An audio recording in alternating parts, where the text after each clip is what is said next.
Good morning, everybody. First order of business, please make sure your phones are silenced as much as you can.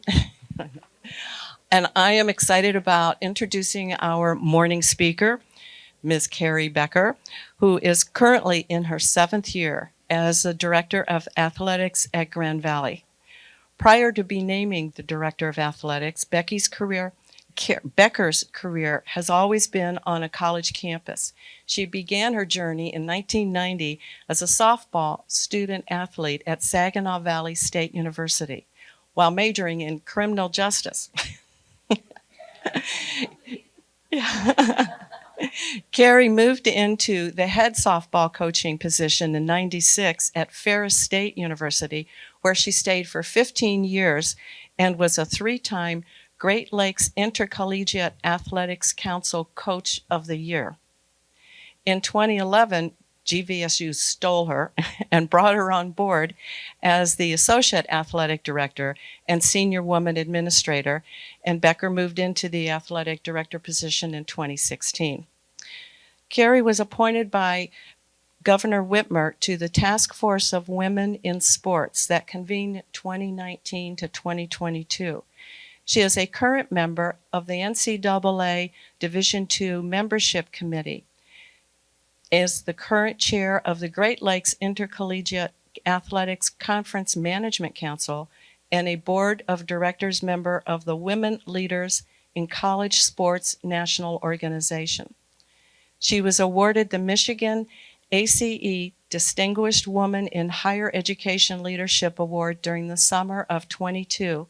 And most recently, the GVSU Athletics received the NCAA MOAA Award for Diversity and Inclusion in 2023. Keri spearheaded several social justice initiatives addressing institutional and systematic racism and oppression, such as a multi-year training program on sexual violence prevention for athletic staff and coaches.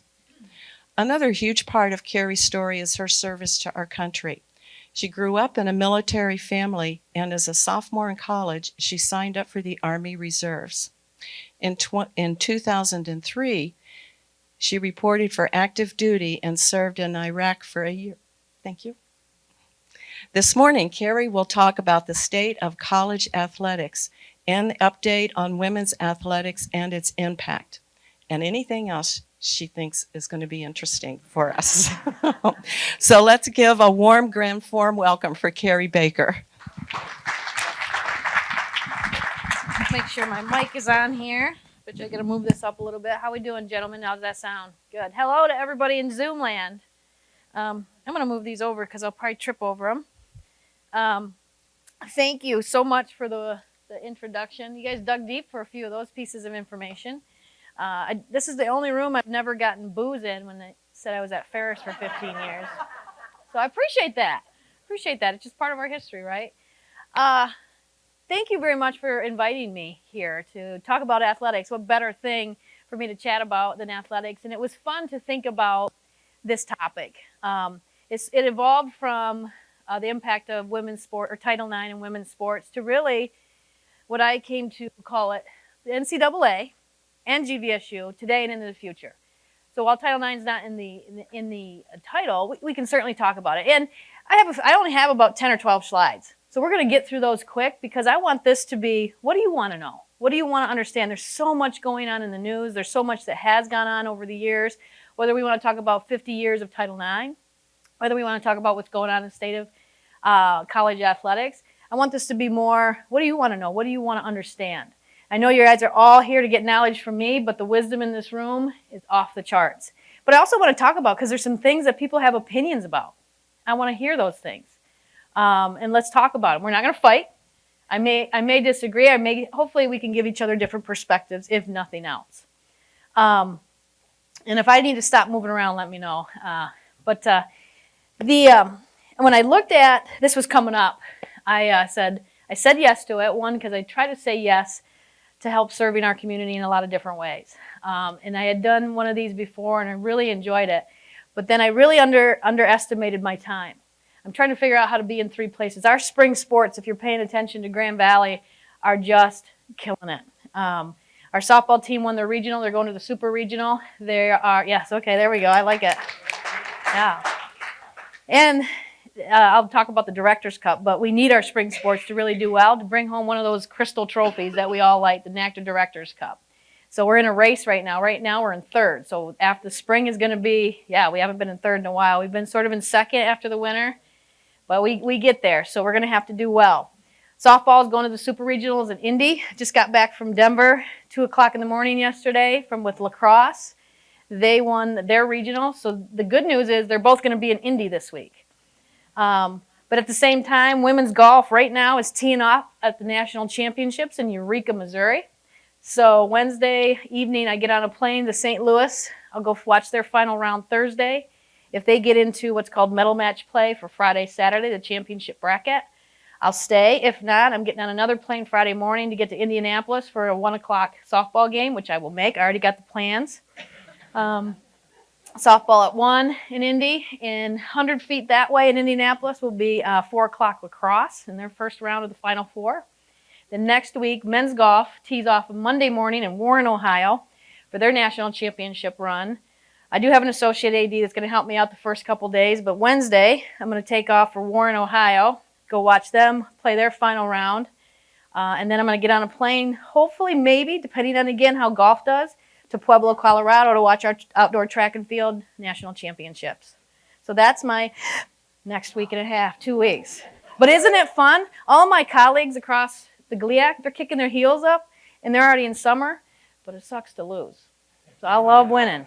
I love winning. I love riding the shirt tails of our coaches. They do an amazing job. So I tell people and remind people, this is the fun part. I have the 9 to 5. I have to do the administrative stuff, but you do that, and you hope you're making decisions in that office, but you gotta, my why is getting out and seeing our student athletes perform on the field. And when I'm tired on the grind, I remember my why. My why is because I remind our staff, we get to do this thing called athletics. So let's talk a little bit about athletics. But we can't talk about what's going on today without what's going on yesterday, or in the past for that matter. It's a little history. Where did it all start? I often wonder, as I thought about athletics and how athletics became a part of our educational system, whether it's in high school or elementary school, and then how it all formed. But it's timeless, I think, where activity, physical activity, was always a part of it. How many people went to recess when they were in elementary school? Right? So it was important to get exercise and to get out and just burn some energy. My gut, I'm not a historian, my gut says it all started from there. Physical activity was important to our bodies and our minds, right? From there, it started to get organized in somehow, some way. Somehow it became a part of our system. Then as you go through time, it becomes part of where people wanted to do it on college campuses.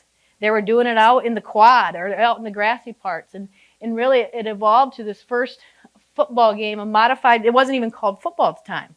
It was a modified version of rugby. This very first Rutgers-Princeton. The score was 6-4, right?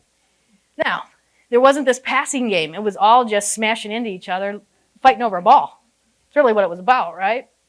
But this was going on our college campuses, and finally in 1880, somebody said, let's formalize the rules. 1882, the Harvard started the flying wedge. Now you started to get even more organized, some tactical and some strategy to this game. However, as you can imagine, when a bunch of men are crashing into each other as fast as they can, we start to get injuries, right? So remember this, health and safety became an issue, right? The Harvard president said, we got to do something, right? And then, the cheating that was happening. Goodness, right? Remember that too. Early 1900s, then you get the corruption, you get the stuff going on, and this huge $100,000 slush fund. Back in the early 1900s, that was quite a bit. Because now when money starts to come into the equation, what happens, right? It took a president, President Roosevelt, said, wait a minute, we got to do something here. Called for reform. And that's when the NCAA was born. 68 colleges said, okay, let's get together, let's formalize some rules, let's get some organization and structure. 1905. Fast forward another almost 25 years. Now everybody's starting to recruit, trying to get players, right? University of Pittsburgh freshmen on strike because they were getting paid less. Huh, sound familiar? Right? Let me pause there. I don't want to make assumptions. Is everybody familiar with the NCAA and what that means? Yeah, okay. Anybody need an explanation? Everybody has a general. The NCAA is the National Collegiate Athletic Association. It is the mothership, the governing body of all college athletics that fall into the NCAA Division I, Division II, or Division III. There's another governing body that's out there, the NAIA, National Athletic Intercollegiate Association, separate. It's a different governing organization. A lot of the colleges that are in that are privates. Then there's junior college. They have their own association. But 500,000 student athletes operate in either NCAA Division I, Division II, Division III. If you turn on the TV and hear about sports, likely it is about an NCAA Division I, maybe once in a while Division II and a Division III. So what you're seeing on TV is NCAA sports. Is that helpful? Get some context? Okay. Fast forward. Scholarships were not a thing. Somebody said, well, let's give scholarships, but let's make it need-based. Right?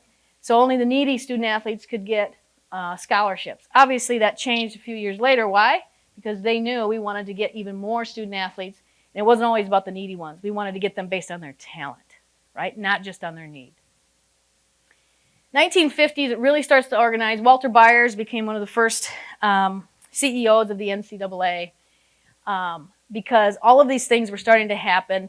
They knew from the NCAA perspective, the NCAA really had to take some ownership and create a structure around rules, around all of these scandals that were happening, right? And you can see a couple of those things. So really, the biggest thing is, it wasn't until the 1950s where the NCAA really got their authority. This is an interesting one. 1951, the institutions voted together to outlaw televised games except on NCAA licensed games. So this was when the NCAA really got into taking over the licensing and owning those games to be able to put on TV. If you look at the thought of the time here, it's interesting because if you've been paying attention, there's a lot of things happening and a lot of things through history that people were hand-wringing and worried this is going to lead to the demise of college athletics. This is going to lead to the demise of football. Pretty sure it hasn't been demised, right? He went into exclusive negotiations and signed that first contract for football. Keep in mind football, right? We'll talk a little bit about why this is significant. So the NCAA, what that means, the NCAA owned the rights and got all the money for televising football games against member institutions. So they got all the money that came into the NCAA.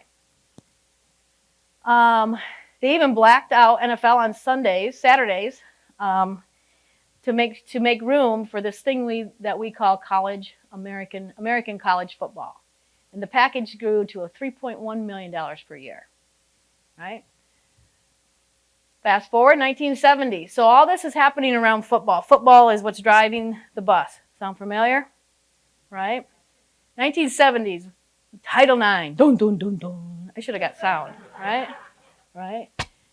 Women coming in, how can you apply this thing we call Title IX to football, to sports? It will ruin football. Does everybody understand Title IX? Right? I'm going to give you a very brief lesson in Title IX. Title IX, it was passed not because of sports. Most people think it's about sports, right?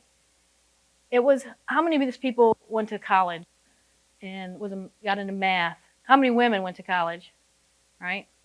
And how many in math and chemistry, engineering? Back in the day, this wasn't about the ability for women to play sports. It was about the ability for women to get the same access to education, to be in the same classrooms in math and engineering. You could go and be in appropriate programs like nursing or teaching, but it was frowned upon or it was very difficult. There were certainly barriers. Am I getting it right? Right? There were certainly barriers to getting in and getting in those spaces. So that's why it was passed. Fast forward, sports became a part of it because, and I won't go into all of it, but somebody said, wait, if the activity is being supported by the institution that receives federal funding, it's an educational activity. You cannot discriminate in educational activities. That's a pretty simplistic, but that was the idea that someone said, wait, if the institution is supporting athletics, you can't discriminate in the space of athletics any more than you can discriminate in the space of getting in the classroom. Make sense? Makes a lot of sense. It's sad that we need a law just to do the right thing, right? It's the world we live in, but it enters. It's not like in 1970, what was it, June 26, 1970. June 27, 1970, women didn't flood in, right? It wasn't the barriers were lifted, the curtains were lifted, yay, we're all equal. Not quite. Took a little while, right? Let's hold on to that for a little bit, because when you think about it, in the 1970s, women's sports were happening at Grand Valley. We knew there was interest. God rest her soul, Joan Bond, the matriarch of Grand Valley Athletics, was doing it. Yes, let's do that. Yeah. I wouldn't be standing in front of you, but not for Joan Bond, blazing that trail. I stand on her shoulders.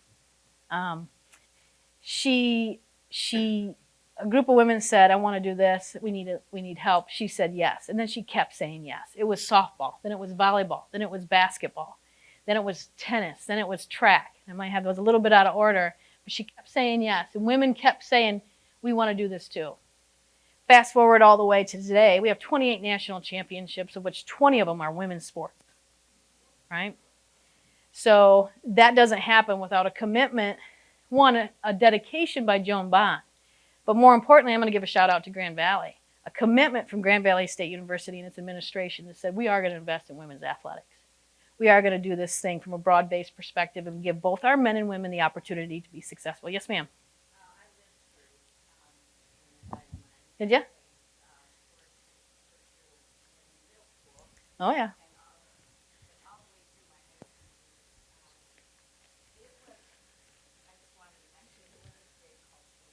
Mm-hmm.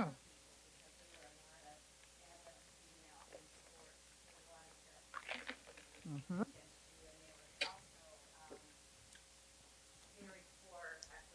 Oh. Mm-hmm.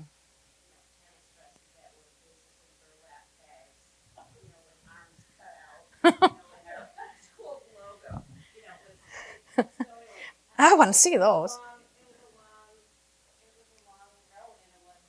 No, and thank you. Who played sports? Who said yes to any sport? It doesn't matter what level.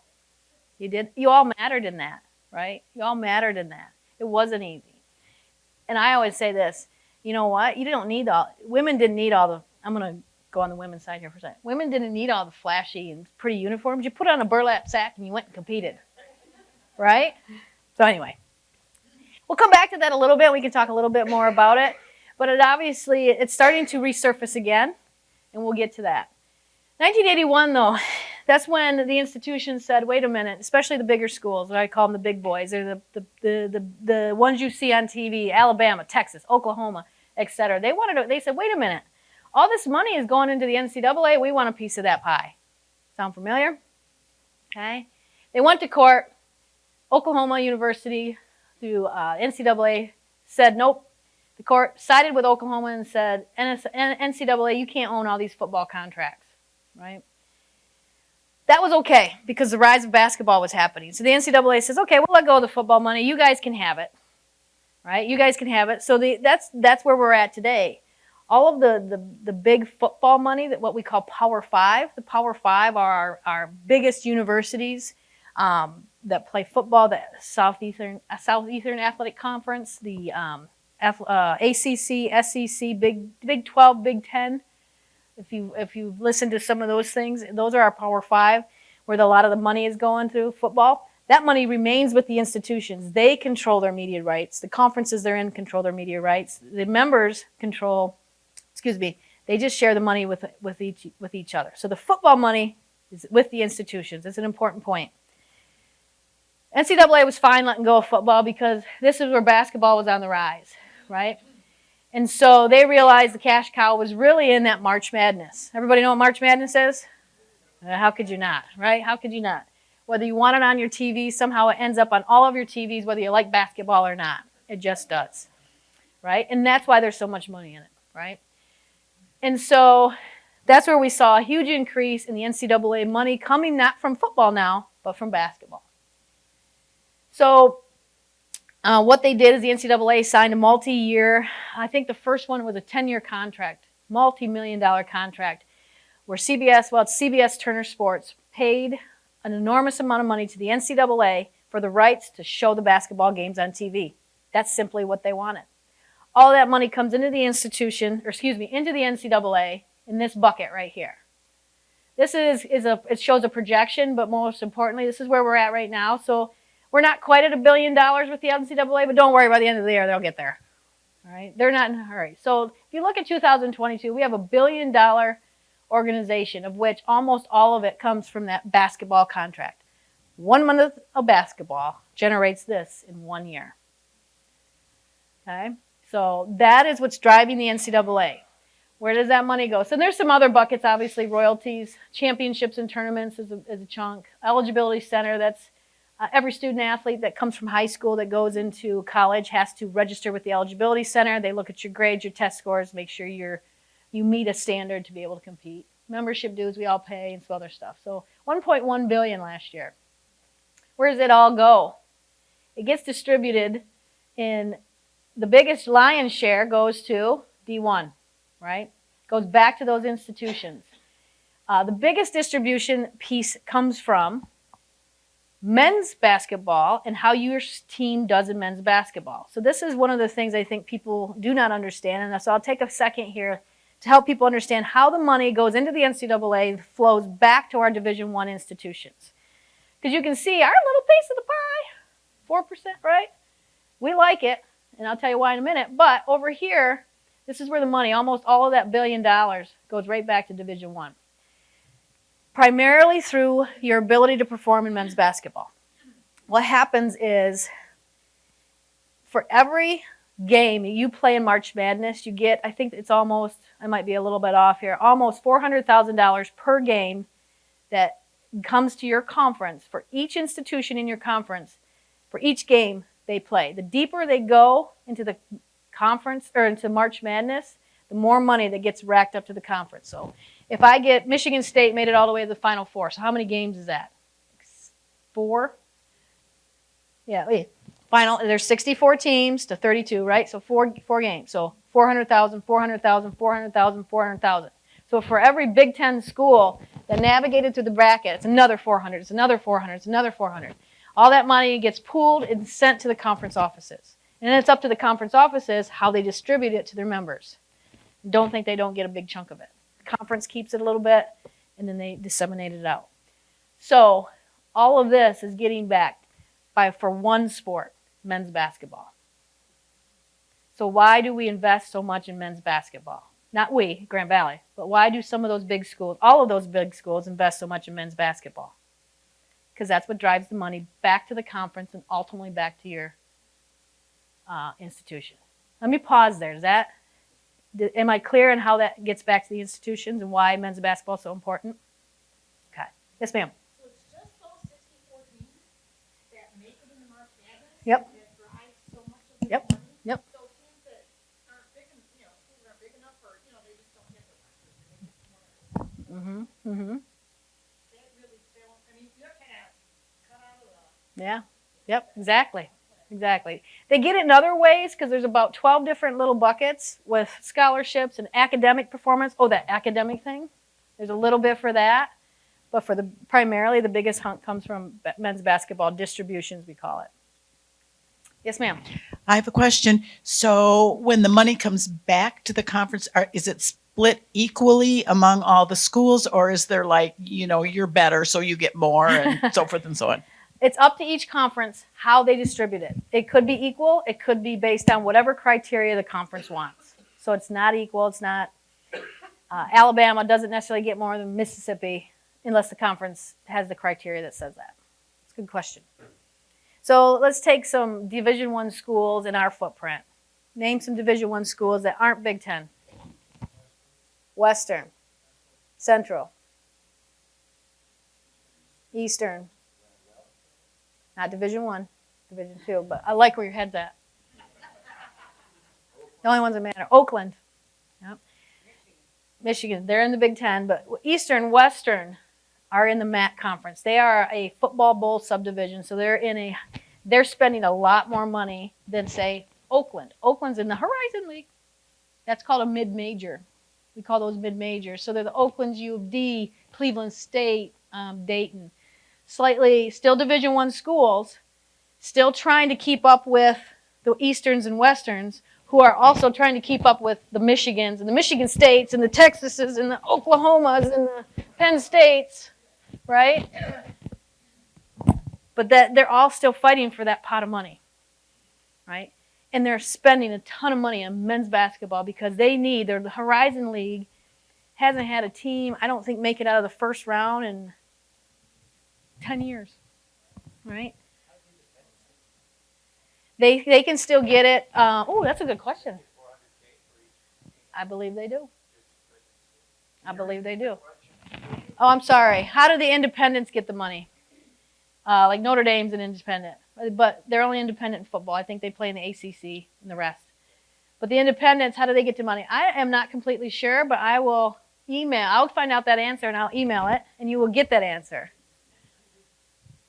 Any other questions on that? All right. Why did I stop there and talk about this so much? What was the thing when we just got done talking about Title IX? Why did I pause there and talk so much about this? The money is going to institutions based on one sport, men's basketball. And if your financial model is dependent on this, you're going to invest in men's basketball. So we've already created, and this is Keri Becker's opinion, we created a system that continued to, it's almost that systemic piece. We created a system where we have to invest in something that's going to feed our cash cow. And what's going to happen? You're going to have inequity, right? I am of the opinion you have to change that model. There's no reason, and it's, you know what, and this is where the NCAA gets dinged, because the NCAA decides the distribution. CBS Turner says, you know, do what you want with it. NCAA says we're going to give it back for men's basketball. They can simply change the model and distribute it based on men's and women's basketball finish, or all sports finish. Why not? Why not? Why not? Well, big boys don't want to let loose of their money, right? So I think there's a flawed model right from the beginning, which doesn't help in our quest to really be equal, right? And to provide that same experience for both our men and women student athletes that are part of that their experience is part of the education they're getting. Or is it? Is it educational anymore or not? Let's come back to that. Yes, sir. They do not. They don't get a dime, no matter how far your team makes it, based on that.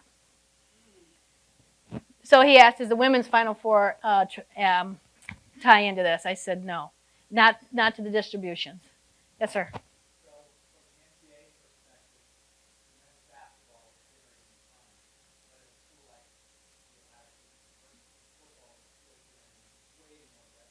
Oh yeah. Right.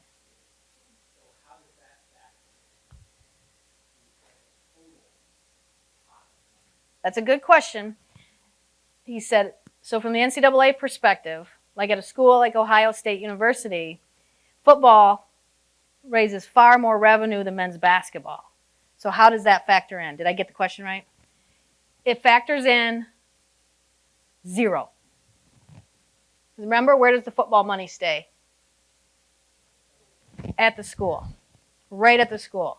So you bet it helps the Ohio State University, right? But it stays at the institution. It has nothing to do with the NCAA football bowl subdivision teams. That's your Power 5. Let me stop and explain football at the NCAA level. The NCAA has 2 levels of football you can play at. What we call the FBS, or football bowl subdivision. Those are the teams and it's your Power 5 teams, which is the MAC, the Big 10, the Big 12, the Pac-12, I'm missing one, and the ACC, right?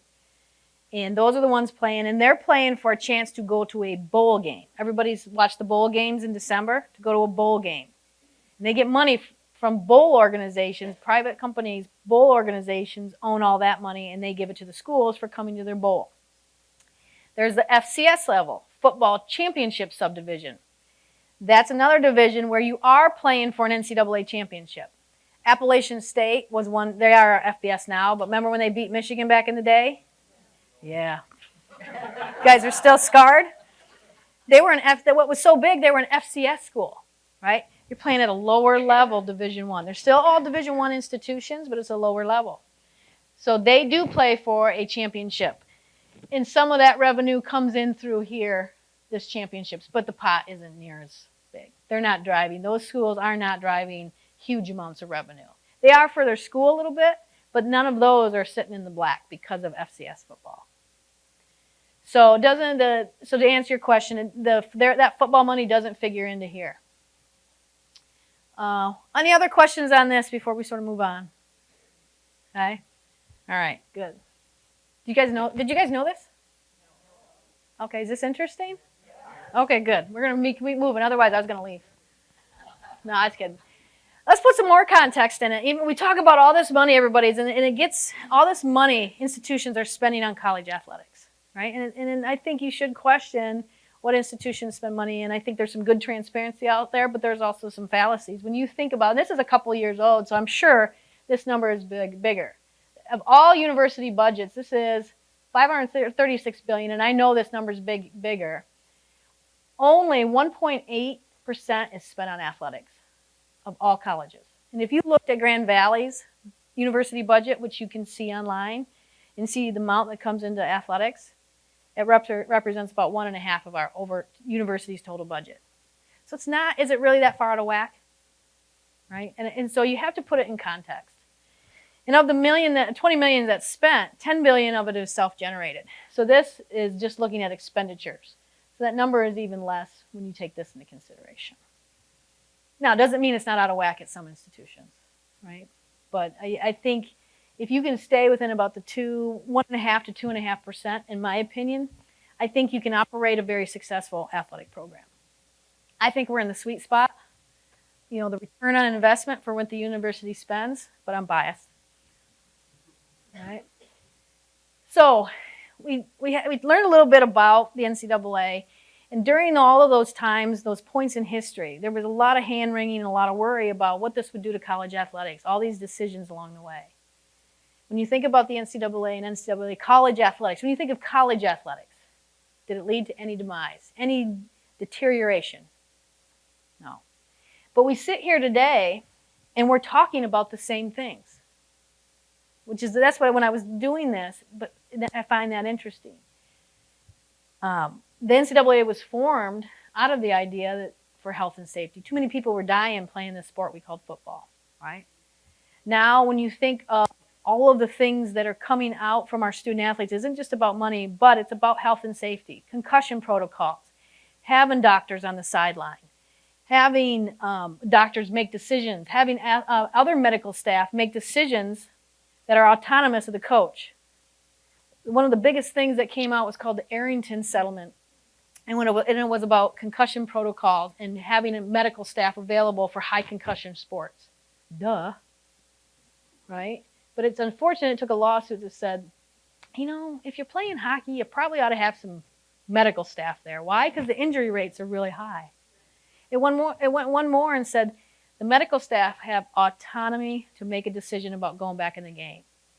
The days of the doctors and the athletic trainers on the sidelines fighting with the coach to send the stumbling, bumbling quarterback out there, hopefully are gone, or certainly there's things in place that are gone. So health and safety has been at the forefront and continues to be.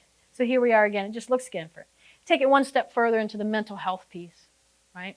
I always think college athletics or our student athletes represent a microcosm of what's really going on in our entire college campus. If our student athletes are struggling with mental health, the rest of our students are probably struggling with mental health. We just capture it because we're with them every single day, right? So it's not exclusive to college athletics in terms of the expectation of taking care of our students. Students are employees, right? That we saw that had come back up with the University of Pittsburgh. And here we are again when we talk about in the news what's happening about the debate whether we should pay our student athletes or whether earning a scholarship is enough, right? We can talk about that a little bit more, but and certainly the lawsuits have been always a part of the NCAA history, and they certainly are prevalent today. But the good news is it's leading to this, right? It's not going to lead to the demise, in my opinion. It is going to lead to much needed transformation, right? Sometimes it takes a revolution to create evolution, and then ultimately transformation, right? So I'm a glass half full person. So I'm optimistic that though there are some bumpy roads and there's some hard going on right now, and there will be some decisions that come down the pipe, I think it will make it better. I think with the NCAA member institutions will be doing the right things from a health and safety perspective. They will be doing the right things from a student-athlete perspective. I don't believe this should happen. I think this is a horrible idea, and people are not understanding the implications, which we'll get to in a minute here. And then the lawsuits. The lawsuits that the NCAA is fighting is costing millions, maybe almost billions of dollars ultimately. But what that says is that if they're spending money on that, they're not spending money on student athletes. And that's what troubles me. But it all started, when you think about the evolution, there's a couple different areas. That one I said lawsuits, I said the health and safety and students and employees. There's another piece of this when it comes to student athletes. It's sharing the piece of the pie, that revenue we're talking about. The football revenue that stays with the institutions, or the basketball revenue that comes into the institutions from the conferences. What started this conversation is, should the institutions get to keep all this money and not share it with these student athletes that they're out there performing, they're out there getting hurt, we're doing all the work, but the institution's getting all the money. What started it all is in 2014, I think his name was Ed, first name was Ed O'Bannon. He was the first one that I think, there might have been some other little ones, but he was the one that got the ruling, that started it all, about the NCAA being the only ones to profit from my name, my image, and my likeness. Anybody ever heard of, I know you all know what video games are, but EA Sports? It's a video game. It's a football video game. And when it first came out, all of the figures in the video game were student athletes. You could tell that was Ed O'Bannon. You could tell that was name a player back then. You can tell that. So they're sitting there playing these games, watching themselves on a screen. They paid $80 for the game, right? The NCAA was smart. The NCAA says, yeah, EA Sports, you can use all our student athletes, because the NCAA owned the student athletes, right? And you can make these video games. NCAA got money. EA Sports got money. Who's cut out of the loop here? Dun, dun, dun, dun. Yeah, the athletes, right? So they basically said, nope, NCAA, you can't profit from it. It didn't say student athletes could. It basically said, NCAA, you can't use our student athletes' name, image, or likeness. The conversation continues, right? And it got momentum. The next big case, Alston versus the NCAA. And this is where it started to really attack this antitrust piece. Antitrust, the idea that you can't, I'm not going to say the definition correctly, but we can't have a monopoly. We can't all gather together and make rules that limit somebody else's ability to make money. How did I do in the definition? Kind of got it? Yeah? So we all can't, what's the word I'm looking for? Conspire. We all can't conspire and have a corner on this market and limit anybody else's. So they said, no, NCAA, you can't tell institutions what they can provide in educational benefits. Because the NCAA limited scholarships to tuition, room and board, books, and required fees. We all know it costs more to go to college. We have what's called the billable stuff, tuition, room and board, books, and fees. But then we have what's called the cost of attendance. That's really what it costs you to come to Grand Valley. You got to drive your car, transportation costs. You got to buy toiletries. You got to have, all of the other costs that are associated with going to cost attendance. That's called cost of attendance. So when you go online and kids are trying to figure out how much it's going to cost to go to Grand Valley, you can see how much our tuition is, exactly. You can see how much our room and board is, exactly. And then so let's say it's $25,000 for an in-state student. The cost of attendance, so that's what you're going to get a bill for. You're going to have to pay Grand Valley for $25,000. But then there's a cost of attendance piece, let's say it's $5,000. So that's those other costs that they know are associated with going to school. Does that make sense? And so the NCAA says you can't award scholarships up to the amount of that. You can't do that for athletes. However, these student athletes or non-student athletes over here, they could get scholarship all the way up to cost of attendance. Wait a minute. Why are they limiting? Exactly, right? Why are they limiting that? So what the NCAA said is, nope, you can't do that. So student athletes then could receive an extra $5,980 a year. I don't know where they got that number, right? And so that's when you started to hear in the media, the Alston money, the Alston money, the Alston money. That's now where the richer, if you could afford it as an institution to give that extra $6, I'm recruiting a kid. You know what? My institution can only afford tuition, room and board, books and fees. And here's your scholarship. You're going to get a scholarship for tuition, room and board, books and fees. Oh, but if you come to my institution, you're going to get a scholarship for that plus $5,980. Where are you going to go? You bet, right? The almighty dollar. So the rich got richer. It didn't mean they had to. Institutions didn't have to do that, but they could choose to. Who do you think chose to do this? That's my big boys again. Exactly. So those were two biggies in terms of money starting to flow. Now we sit here, and there's current cases right now being adjudicated. Johnson versus the NCAA, that's all about the employee status. They're saying student athletes should be employees. You should pay them. House versus the NCAA. These two, House and Hubbard, they're saying these student athletes played before Alston. They're saying, wait a minute. I played back when you said it was wrong that they couldn't do this, so now I should get my money that I should have earned. Right? These are three major cases that if they come out, that institutions have to pay student athletes. The Alston money has a dollar figure. This one, you can make a case that this could be huge. Right?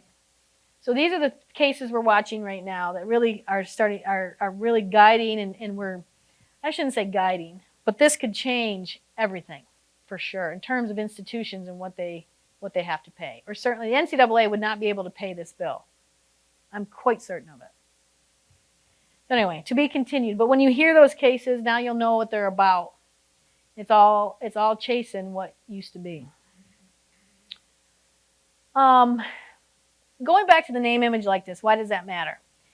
After O'Bannon, the NCAA still dug their heels in and still had rules limiting student athletes. They quit the EA Sports thing, right? The NCAA said, okay, we won't do that. But they still didn't give student athletes the ability to use their name, image, likeness. Now, what a lot of us are thinking, well, yeah, I mean, there's only going to be a handful of student athletes that really are recognizable enough to make money off that.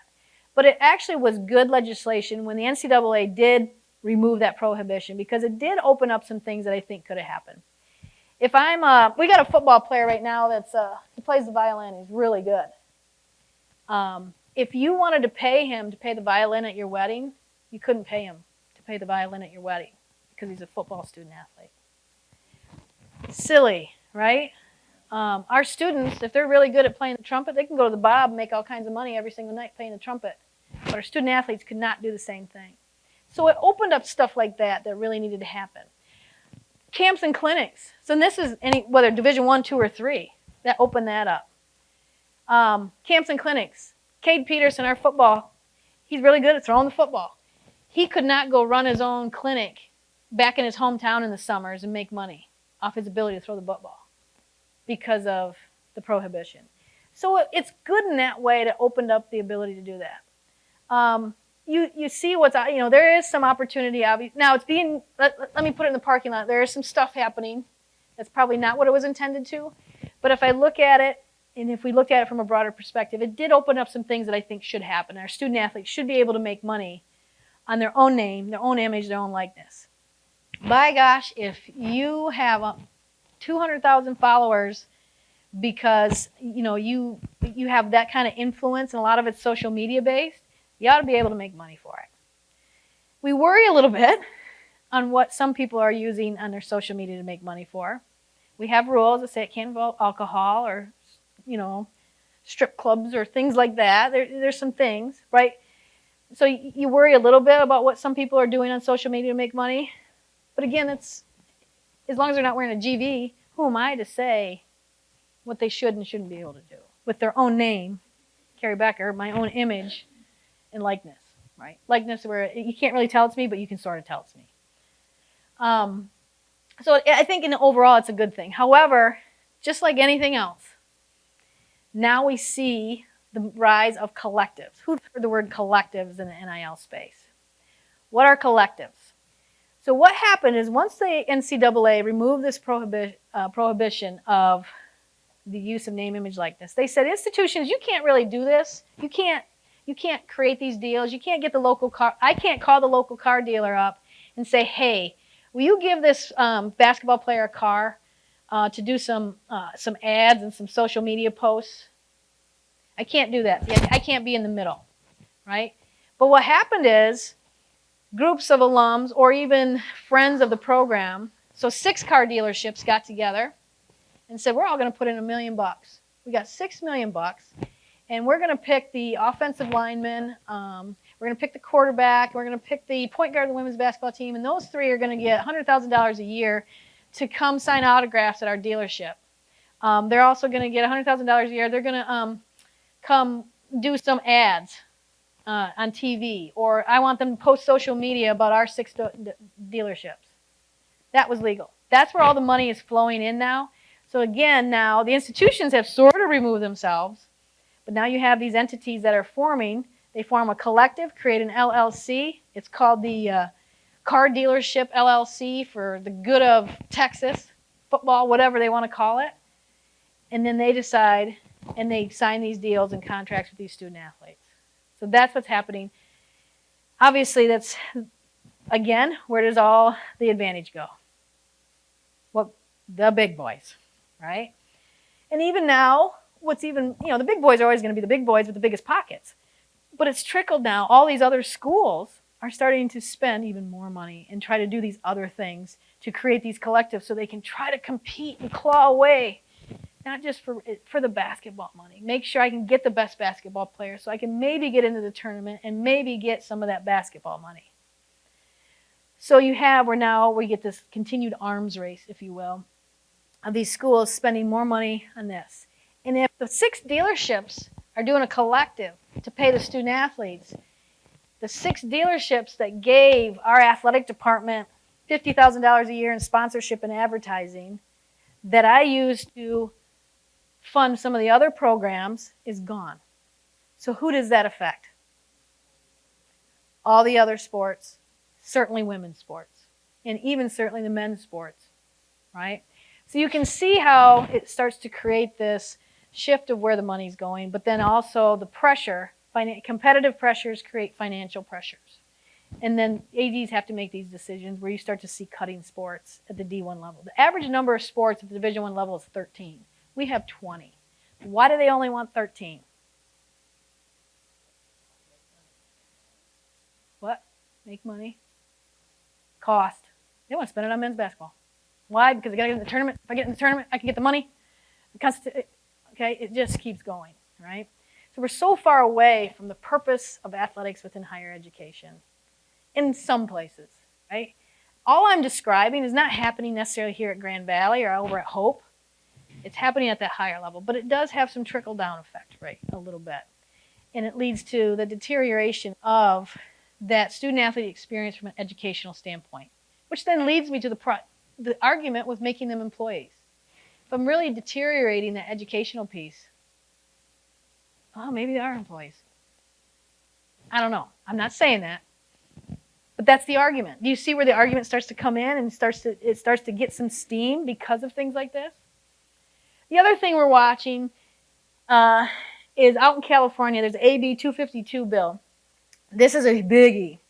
The states, the name, image, likeness hand got forced, not because the NCAA woke up with a conscience one day, but all of a sudden the states started passing laws. I don't know if you heard of it. California started it. Florida was the first to do it. All these states started passing laws, and the laws basically said, institutions can't limit a student athlete's ability to make money on their name. They basically just said it. Institutions can't do that. So obviously state law would preempt anything the NCAA is. You can't have a patchwork of state laws. If I'm in Michigan, you can do it. If I'm in Ohio, you can't do it. It was a mess. So the NCAA said, okay. We lifted the prohibition. But what's now starting to happen at the state is now they're getting into this, you know what, student athletes should be getting a bigger share. And there's a couple other things part of this bill, but the biggest thing that will happen if this is passed, it'll say to those institutions in the state of California, you got to share it. Just in one state, you got to share it. The fallacy is it's not like all those institutions in the state of California are rolling in the dough. Yes, you have the UCLAs, USCs, but if they have to start sharing that, that's how they fund their operation. And if they're not funding their operation, what are they going to do? If they got to share it and they don't have money to run all their sports, what are they going to do? Cut sports. What sports are they going to cut? Women's, but also men's. Gentlemen, also the men's sports. Swimming, wrestling. Who was a wrestler? How many wrestling programs got cut over the years? I'm going to go over here. I'm going to go off on a tangent for a second. Title IX. Over years, people watch men's sports become cut or get cut. And they always said, oh, because of Title IX, we got to cut a men's sport, not a women's sport. Oh, that is such a chicken thing to do, right? If you look at any school, and you can look at their financials, any school that cut a men's sport, within the next 2 years, they were spending the same amount of money. They did it because I got to cut a men's sport, not a women's, because of Title IX. And we need to save money. We need to cut expenses. So we had to cut something. Okay, get it? Things get hard. Within the next 2 years, all of those institutions, the money they saved by cutting baseball or wrestling, they were spending it where? Basketball. And the revenues didn't go up. I'm like, well, maybe the revenues went up. Nope, revenues didn't go up. Expenses did, though. So, and again, it comes back to what they're trying to do and why, right? You just took away from baseball, wrestling, the chance for students to have an educational experience through those sports. So are you deteriorating at the expense of one sport, right? So anyway, that was a sidebar. But that's the thing to think about, too, from a Title IX perspective. And then you start sharing this revenue. Don't think they're going to share it equally with all the student athletes. The volleyball players are not jumping up and down in California, right? So this is the one we're watching right now because we find that there's a domino effect. As one state starts to pass it, then the rest of them do, right? And that's why we're begging for this, right? We're begging for this to happen right now. Not something that we would normally beg for the government to come in and tell us what we need to do because, again, they don't necessarily have the broader picture. They're reacting to 3% of what the NCAA really represents, right? 3%. What you see on TV, 3% of the NCAA. Now, a reminder though, in 1905, it did take the president to do something. So I have faith, right? So we have to, this is where we are spending a lot of time right now from the perspective of institutions getting involved, conferences getting involved, where we have to be a part of what this transformation looks like. We can't just simply say, you know, we have a new president in Charlie Becker, who has political background. He was the governor of, who someone knows in this room, governor of Connecticut, Massachusetts, trivia. Anyway, he was the governor. My camera guy's going to tell me. He was a governor, so we hired him to be our CEO, our president of the NCAA. The first time ever we've had someone in charge of the NCAA that didn't come from the educational background as a president, etc. Why? Because we need his acumen to truly have a transformation occur the way it really should occur. We can't just let the government go off and just do what they think is best, right? God bless them, but we know it doesn't always come out that way, right? But there is an overwhelming desire to really modernize our rules and develop this holistic approach to the student-athlete experience. You know, so while I think we're still thriving, right, we're threatened in these ways, right? We're threatened because they are very well organized. We have the states activating. We have a lot of groups and lawyers jumping on board. Student athletes have gotten involved. Their voice has been very prominent as well. But I think this is in a good way because this is where you're going to see that their needs are met when schools aren't. They want to spend money on football helmets, but not on medical staff. That's a problem, right? So good will come from this voice. Obviously, the public, right? The public will weigh in on it. But this is a big one that I already mentioned. This is unsustainable in terms of the litigation. They have to keep fighting and keep fighting. So how are we going to fix that?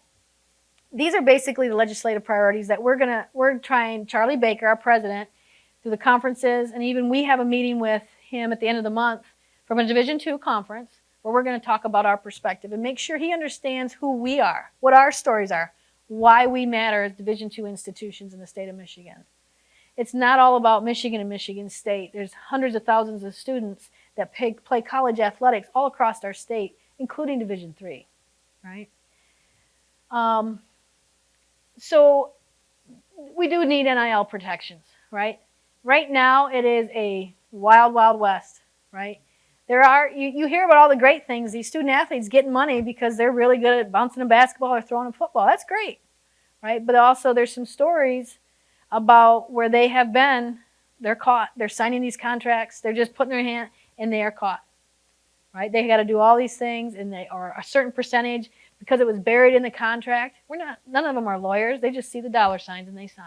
So there's some issue. There's some bad players in the market right now. Becoming agents. Hey, I'm going to be an agent for you. I'm going to get you a name, image, likeness. You in? Heck yeah, you're in. Oh, but I'm going to take 75% of it. Right? There's just some bad players. So we need some protections. The unique relationship between students with student athletes, that's basically keeping them from becoming employees. Okay? This is the safe harbor. And it doesn't mean we're asking for complete, what's the word I'm looking for? I just lost it. The antitrust. We're not looking for complete safe harbor, but on certain things, we got to have the ability to make rules. The NCAA must have the ability to make rules. And so for select liability complaints, they're going to say, wait a minute, you got to make sure that we can't get sued for all of these for the rules that we make in certain cases. And that they're trying to carve those out right now. And then, of course, the preemption of state law. We can't have a patchwork of states and have a national competitive, fair competitive landscape. You can't have patchworks because it just would be untenable in terms of fairness. So these are the things. This is when you hear transformation, this is what's happening. This is what we're trying to achieve in that transformation. So why does it matter to us? Going back to that slide, $52 million funnels through to Division II. Most of that is spent on championships. You think that's kind of important to Grand Valley? You bet. It's how we create our student-athlete experience. When we go out there and recruit student athletes, we can win some of those recruiting battles of kids that want to go to Michigan State or to Oakland, because kids want to compete for championships. And we want those NCAA championships to be special. And they do a really nice job with our Division II championships. Right? Our institution is very supportive of them there as well. But we want that money to stay there because it kind of matters to us. Right? And again, I already alluded to all that money being spent on lawsuits. That piece of the pie could be spent on student athletes. If this is what we're really here for, right? It should be being spent on student athletes. It should be given to member institutions to help with mental health, to give grants for, the things that impact our student athletes directly. This is a problem. I think it's obvious that it's a problem because here's the thing. Maybe it's not obvious. People would say, well, why not pay them instead of a scholarship, just pay them a wage? The problem is, I think there's some unintended things there when you become an employee. One, all that gear they get, they're paying for. When they go see our athletic trainer, they got to pay for it because now it's not provided because they're an employee, right? I think many student athletes beating their fist on the table saying, nope, I don't think they're really realizing what that could mean for them. In terms of, they would provide their own insurance. You get hurt, you bust your knee up, good luck. Go get your surgery because we're not paying for it. Right? Don't have insurance? Oh, you're probably going to have to buy insurance. Now, some would say, well, you just got to make the wage big. Right? The school, Texas wage would be far different than Grand Valley's wage. But again, it changes that whole status. Right? The whole status, the whole relationship between the institution, the coaches, and even the student athletes. And again, at that point when you become an employee, is it about educational experience? Again, leading to more deterioration of that purpose, that why. And now we already talked about it would be unfair. So what else is happening now? So let me pause there. That's a little bit about what really is going on. This is what is in, Keri Becker's really going to be focused on in an hour here on our sports, but beyond that, that's really what's going on beyond the NCAA. And then this is my last slide, because I want to know what you want to know about. There's just a couple other things floating around out there. We can talk about any of them. We can argue a little bit. We can just take, is it okay? Is it question time? Okay, what time we got? Please just wait for the microphone. Susan and myself will bring it over to you. I heard Charles Barkley on national TV, either 60 Minutes or Sunday Morning, comment that the transfer portal was the worst thing that has ever happened to college athletics. Yeah. More demise, right? Does that apply to Division II? It does. Okay.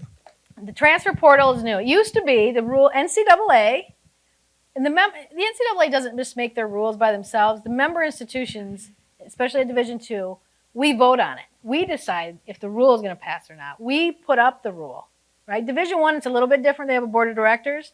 But Division II, it's one college, one vote. So we get a say in it. The transfer rules used to be, you can transfer institutions, but you have to sit out a year. There's some other stuff to it, but that was the deal. So if it was really that bad or you really wanted to transfer, that's fine. You could do it. You just had to sit out a year. Now, you go on, if I want to leave, I go on the transfer portal and I can leave and I can be immediately eligible anywhere to play. D1 to D2, D2 to D1, anywhere. So what you're seeing is we played the defending national champions in women's lacrosse last weekend. We beat them. 5 of the kids on the field were in the transfer portal. They're out there competing for your school that you're going to leave. Because they can go in at any time and you can't pull their scholarship. It is a problem. I don't think it'll ruin it. I think just like anything else, the pendulum has swung way to the right, and kids are transferring like crazy. I should have had those numbers. There's thousands of kids in the transfer portal looking for greener pastures. Some, hey, I'm not good enough to play at this level. I'm going to transfer and go play somewhere I can play. That makes sense. But the problem, and this is what he's alluding to, is they're going in and seeing if I can get a deal. We just lost our best wide receiver, Jade Walker, to Texas A&M. Right? So it's going to hurt D2 because they're going to cherry pick all the best. Right? So I think it will hurt. But I think it has swung. I think they're going to, kids that are transferring once, right now it's okay. Because here's the other thing. You could do it again. Then you can do it again. How in the heck is that kid getting a degree? Right? I think we're going to see something where I can do it once. But right now you can do it as many times as you want. It's a problem. So I'm going to push back on this. Go. Because first, if I was a student athlete, I would not trust the NCAA to do what's in my best interest at all. Sure. And I'm going to go to the transfer portal because coaches have never had to sit out a year. Mm-hmm. Coaches can jump to a better job. Mm-hmm. I remember when Bill Frieder left Michigan, which I don't think it was a better job that he got, but it was certainly a better paying job. Sure. And Bo Schembechler said, you're not going to coach for us. But that's pretty rare, right? There are plenty of coaches. Mel Tucker did this when he came to Michigan State. He basically said, I am not going to leave his previous job, and then 4 hours later he left. So if coaches can do it, I don't understand why we should keep student athletes from doing it. And then the second point I'm going to make is I think we've already lost the battle on treating our Division I Power 5 conference basketball, football, student athletes as students. When UCLA and USC say we're going to play in the Big Ten and we're going to make all of our student athletes. So not just football, basketball, men's, but every other student athlete is going to have to travel to Penn State and Maryland to play their sport. And they're going to miss a week of school to do that multiple times throughout the semester. Yeah. I think we've already said it's more important that we make money than that these are student athletes. Nice. Good question. Let's go. First of all, coach is an employee, student athlete is not. That's the dynamic, right? I get what you're saying. I do. I acknowledge that. I acknowledge that when there's violations, student athletes might have to sit out, but the coach, they can leave there. There's some show causes, but they can go. I do disagree with that. So there's that piece, but they're employees. They're an employee of the university. That's their livelihood. They can make those decisions that's best for them and their family. Student athletes are not employees, so they don't have that. They're there to get an education. Now, it doesn't mean, again, I somewhat agree with you but disagree. It can't be like it is right now. It needs to come back, and we need to get some semblance of structure. Because for a student athlete to be able to leave again and go as many places, are they really progressing in their degree? Are they there to get a degree? So it's some protection. Sometimes adults have to make decisions for kids because it's in their best interest, right? I believe in the professionalism of higher education, that we'd have to do those things, right? I do understand what you're saying. Now, your second part of your question, at that level, I think there's some real questions they have to answer. Because, yeah, the tennis team going from UCLA to Maryland, first of all, they're on a charter flight, so they'll be just fine. They have tutors on that plane, right? And from an academic standpoint, we're not typically worried about our tennis student athletes. Academically, they're progressing, but they are missing out, to your point, a whole week. They're just athletes. They're not engaging in the rest of what our campuses have to offer. So I think it's a critical question, and that's why it has to come back to how we really think about how we disseminate that money and what they're investing in, right? I think it's a great question. I don't have an answer. I do believe that there is a way to do it where you're going to keep that experience of the student athlete at the forefront of what we're trying to do, within reason. Let them transfer if they're not happy, but don't let them do it 2 or 3 times. Oh, they can transfer. We never stopped them from transferring. They just don't get to play. Because you have to look at it. Here's the thing that's hard.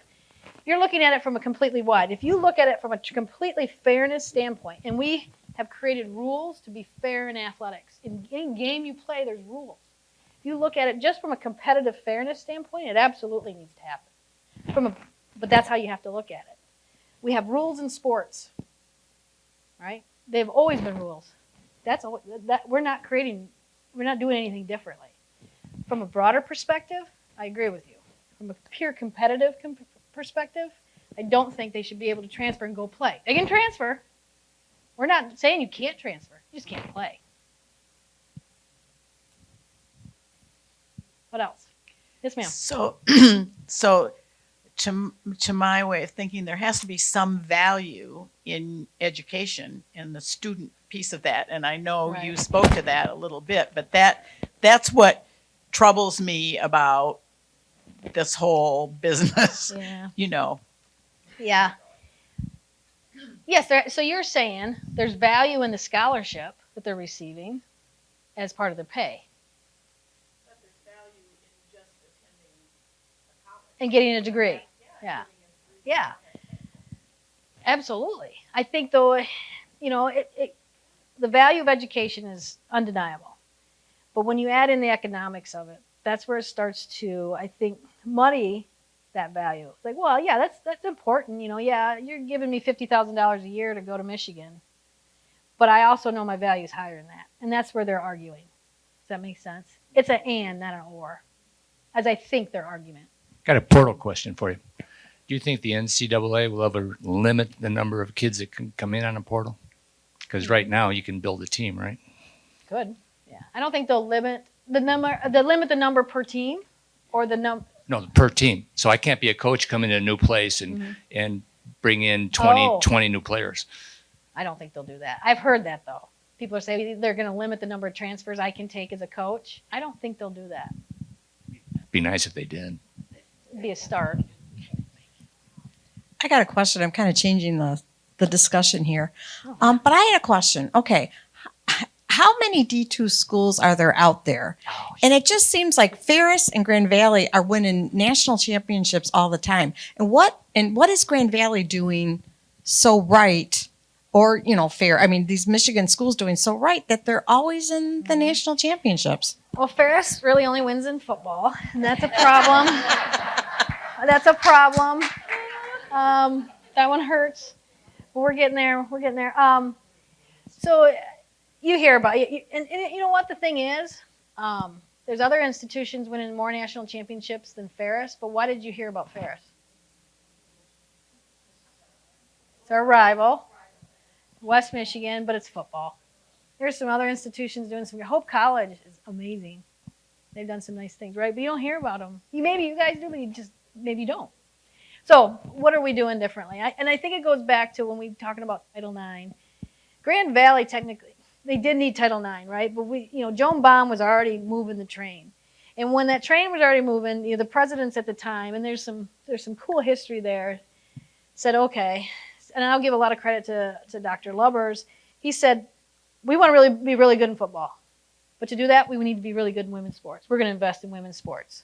He started the train down the right track. And he said, because we have this, and I don't know, in all my conversations, he didn't do it from a Title IX perspective, but he understood equity, right? He said, well, if I really want to, I know I'm going to have to spend a lot more money in football. I know I'm going to have to give some opportunities over here. So from the very beginning, we started to do it right, where we invested in athletics across the board in a broad-based way to give all our men and women a chance to be successful. And the expectation didn't stop at football. He expected women's golf to be good too. And we know that it needs resources. The resources went into two buckets, and this is where Grand Valley made a great decision. One, find good coaches, and they have stayed. But I want to say that's two. Find good coaches. Coaches come and go. But one, he invested in scholarships. Scholarships are where, Dr. Van Steelen, you had a hand in that.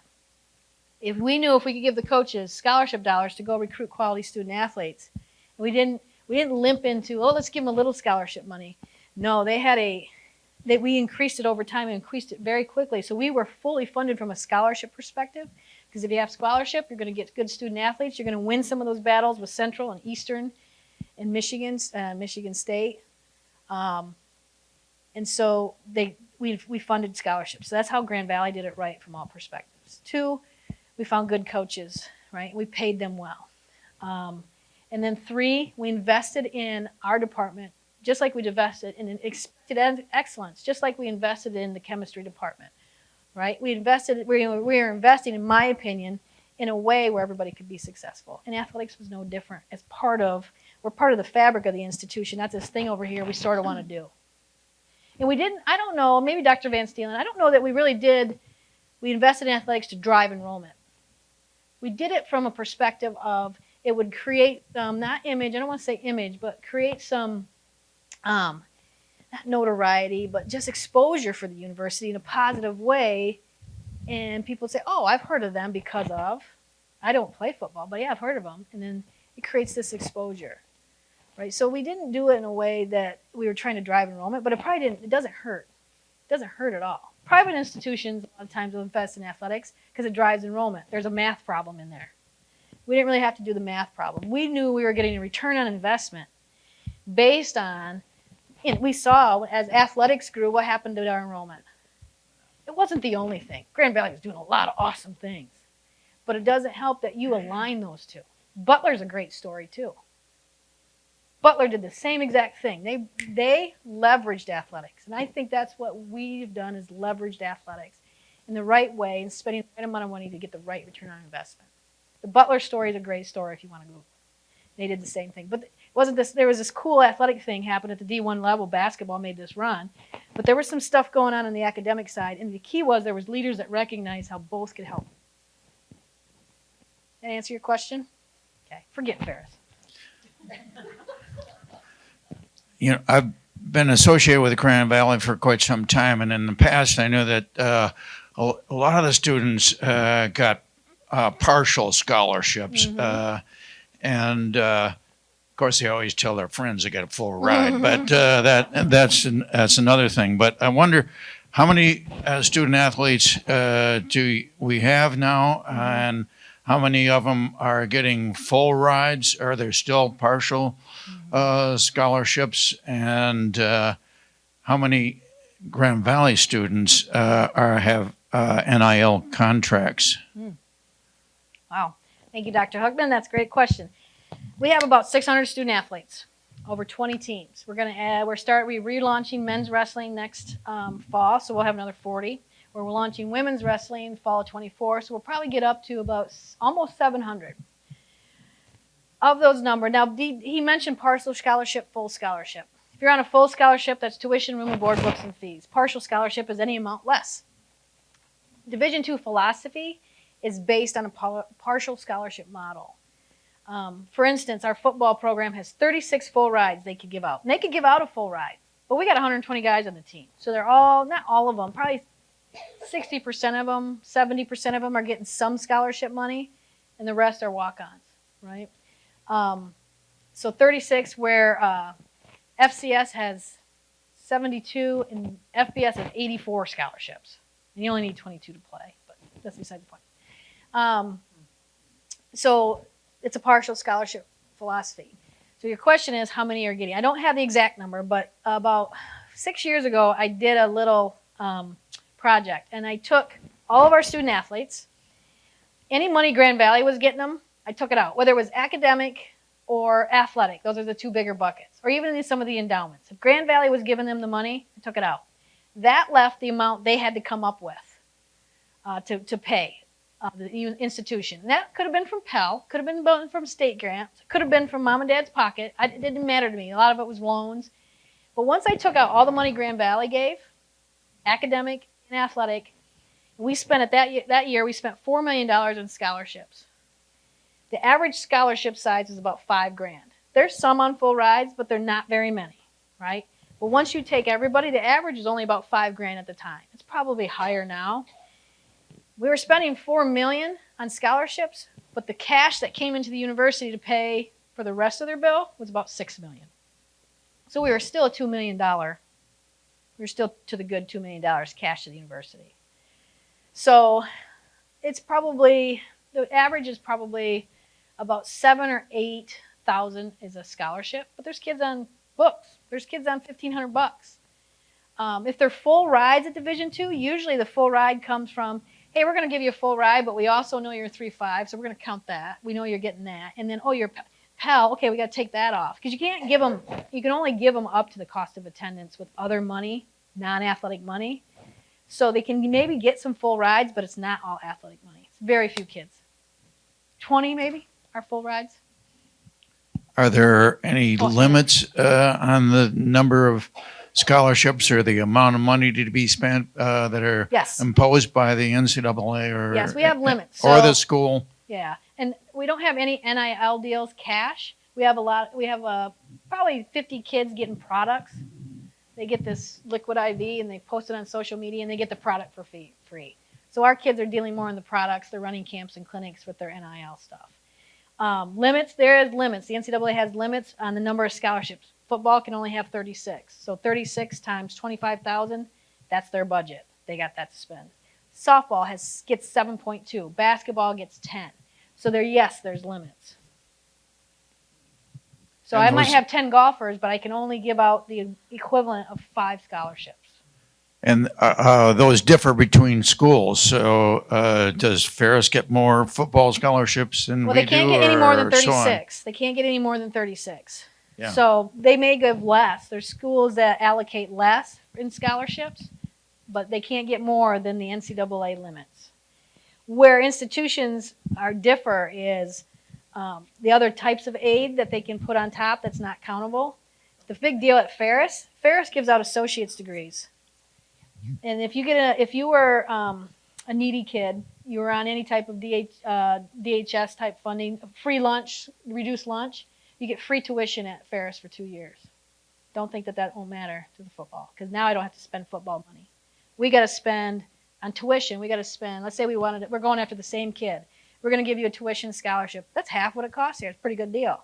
You go to Ferris, you already got tuition. Oh, and I'm going to throw on $5,000 of football money, and your package is better at Ferris, and you're going to go to Ferris.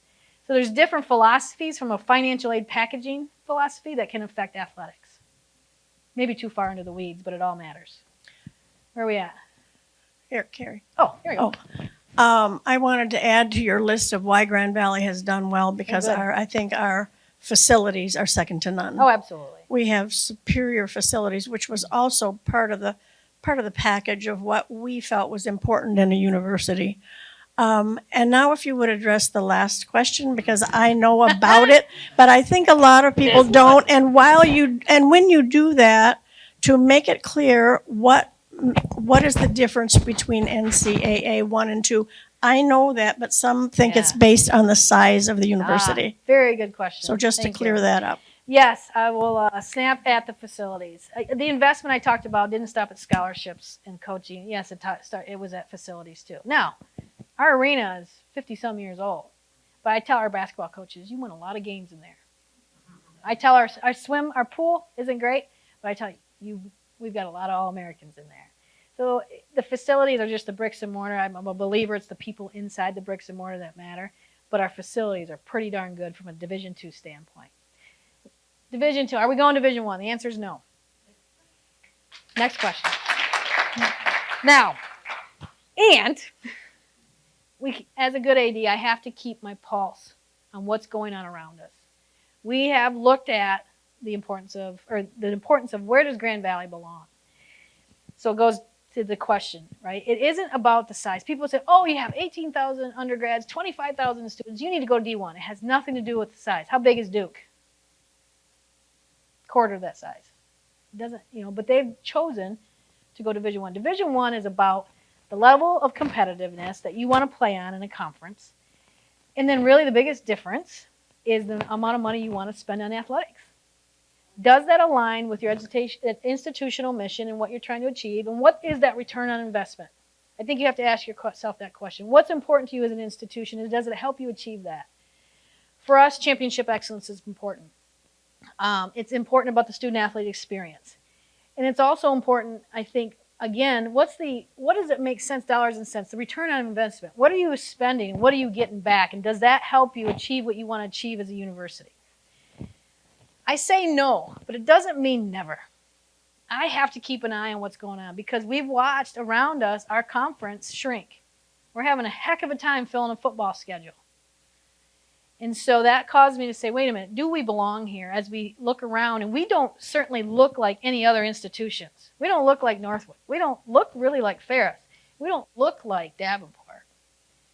And so you have to keep a pulse on what are the other opportunities and can they provide the same thing, if not a better experience for our student athletes? Can they provide more leverage to the institution to help with our priorities? But you have to do it, and you do it from a value standpoint. So I go into it and saying, is there another conference that we play in, Division I, that provides us with a championship experience, that allows us to spend the right amount of money to still deliver a great student-athlete experience, right, and still be competitive? That's hard. Because if we were going to do it, we're not limping into it. Some institutions do. We're just going to do a little bit because you don't have to spend all that money on scholarships. But you're not going to be very competitive, right? And then you have to look at the impact. Again, basketball. It is gut-wrenching, even when you just look at the figures of what they spend on men's basketball and women's basketball. And I told our president, if we do it, we're doing it like this. Again, it drives that cost up. So then you start to look at, okay, if you're going to spend and you're going to do it right, both from the women's side and the men's side, then you have to think, okay, this is what it's going to cost. What is that return on investment? The MAC, Eastern, Western, Bowling Green, Ball State, they are the most highly subsidized conference in the country, in FBS. They're trying to compete with the big boys. They spend at minimum, when I did the research, probably the median range, they spent $30 million. And most of it was from student fees. You know how many student fees we have here at Grand Valley? None. So you have to ask your students, I ask students, when the students bring up the question, okay, you want to pay an extra $1,800, $1,900, maybe $2,000 a year? Whoa, whoa, whoa. Some say, heck yeah. I should ask their parents that. Right? So it's one of those things that it's not the size of the institution, but how you want to compete, what your experience wants to be, why it matters to your educational mission, and what's that return on investment. And I'm a D2 athlete. You heard Saginaw Valley, you heard Ferris. I was born and raised in D2. I love what D2 represents. I love winning championships because if you're going to do something, you do it at the top of the game. That's why I left Ferris. Can't beat them, you join them, right? Right? And then you do it, and because it was like, how can we do this and fund this in a way where we can go compete for championships? And it wasn't that even national championships. Can we compete for conference championships? Right? Because that's the first level. You never look past the conference. And so maybe, the question is maybe, if you want to shift your mindset that conference championships at the D1 level is championship excellence, okay, then we can go down that road. But I think we still value the exposure and the leverage of athletics from our national championship exposure. And the ability to do this thing we call athletics, but our student athletes still get to engage in all that Grand Valley has to offer in that whole experience. Because 100% of them say, if you had the chance to do it again, would you choose Grand Valley? 100% of them say yes, and that's what I want it to be. I don't want them to. We have, I mentioned our wide receiver going to the transfer portal. That's just happened just now. He was staying, but then people started meddling a little bit. We've kept our teams intact, so we talk about being transfer proof, portal proof. We're not going to hit 1,000. We lost a couple players. But you know what? We got more coming right at it. Why? Because we invested in good people that are developing talent. So this isn't never. I also believe your institution has to be in the right space to do this. And ultimately, you hear the big number, 30 million, and we're spending about 17 right now. It's not necessarily that much because I haven't even considered, if we were to do it, it wouldn't be, I'm getting a big influx of $20 million. The cost to do it and do it well over time would be about $8 million over time, right? Over a 3-year slide up. And to do it, because now we don't have the revenue that's associated with B and D1, which I won't get into that. So it really costs, the actual amount to do it right now would be $8 million. That's a lot of money, right? But as you think about the revenue that comes back to you through increased advertising and sponsorships and things like that, ticket sales, the amount really to do it would probably be over time only about $4 million. And over time, the institution budget's growing, but also is athletics. So the percentage to do it, it really isn't that much to do it at the mid-major level FCS football. Okay, that's the other caveat. You don't do this and go right to the MAC. Play FBS football.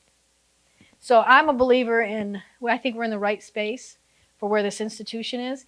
If we see enrollment go like this, buckle up because the question's going to come again, right?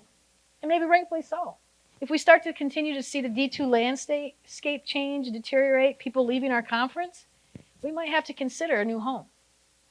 But that's for me to do it. But just know that I'll do it. I'm not going to chase the almighty dollar. I'm not going to chase the D1 thing. That doesn't do it. It matters to how this matters to the institution, not my competitiveness that drives me every day. Last question here. Well, actually, it's partly a question and partly a comment. The comment is, I worked for many years for a man who was a student athlete. He was in basketball, and he was recruited by Michigan State. He was from Pennsylvania, but he was recruited heavily by Michigan State. He ended up going to a D2 school, and he always made the comment, if I had gone to Michigan State or another one of the big D1 schools, I would never have gotten the education I got, because where I went, they sat on me for my grades as well as what I could do to play as an athlete. So I really believe in what you're saying is important. My question is, I went to a Division III school, and at that time, they could not offer scholarships. Is that still the case? That's still and correct. If it is, why is that? I think it's a philosophical thing with the scholarship piece. The D3 is all private institutions.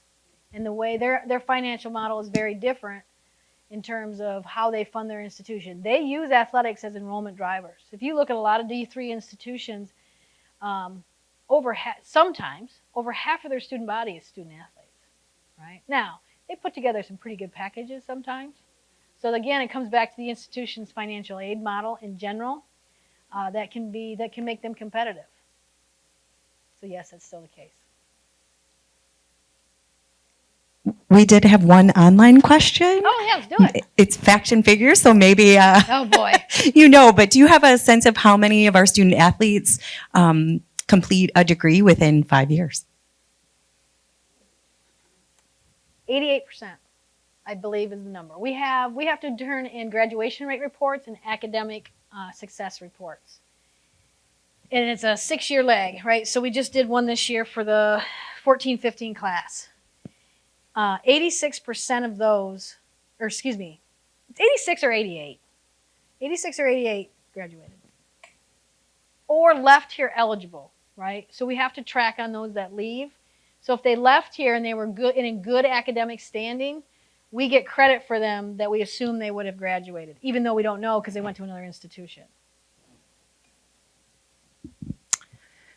Well, wonderful. They are just going to bring lunches here in a moment. Would you please help me and join me in thanking Keri for a wonderful presentation? Thank you very much. Appreciated it.